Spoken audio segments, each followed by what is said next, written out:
બધા કહે છે કે નસીબ હોય તો મળે છે, પરંતુ આ નસીબ ક્યાં મળે છે?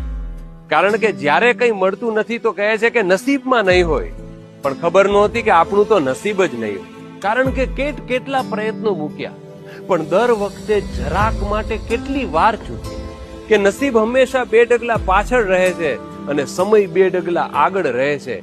એને કારણે જ્યારે જે મળવું જોઈએ એ હંમેશા ચૂકાઈ જાય છે. પરંતુ કોઈના નસીબ ખુલી જાય છે એનો વાંધો ક્યાં છે, પણ આપણા શું કામ બંધ છે એનો જવાબ ક્યાં છે? કારણ કે મહેનત તપાસીને જોઈ, કર્મો તપાસીને જોયા, પણ નસીબનો સંબંધ કોઈ સાથે ન નીકળ્યો. છતાં કોઈ કહે છે કે તમે નસીબદાર છો. કેમ?